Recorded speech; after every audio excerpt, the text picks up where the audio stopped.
Our starting point this morning, the reaction to the review of the 2015 Comfort Women deal. President Moon Jae-in, using emotionally charged words, said the country's agreement with Japan to settle the issue of Tokyo's sexual enslavement of Korean women during the World War II is seriously flawed. Making his stance crystal clear, the South Korean leader said the accord struck during the previous Park Geun-hye administration is simply unacceptable to the victims and to the Korean people. Our Moon Geon-young starts us off.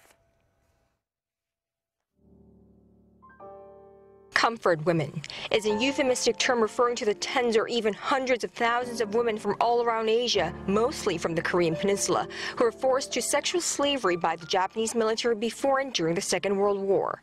In December 2015, the governments of South Korea and Japan announced an agreement that the two sides called final and irreversible, claiming it settles a decades-long impasse over the sexual slavery issue.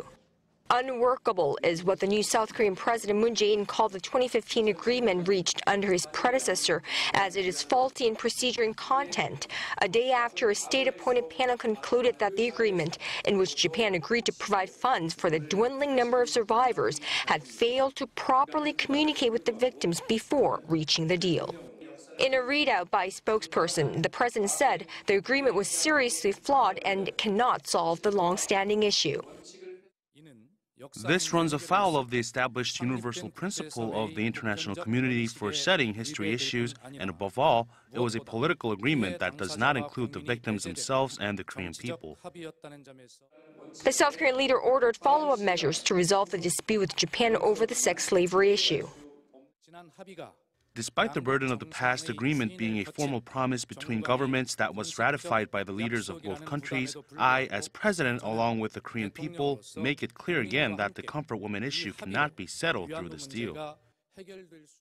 Following President Moon's remarks, a Japanese Foreign Ministry spokeswoman reiterated Foreign Minister Taro Kono's comments that any attempt to change the deal would be unacceptable and make relations unmanageable. From Japan's perspective, this whole situation can be quite baffling, as these are the terms that the two governments agreed on.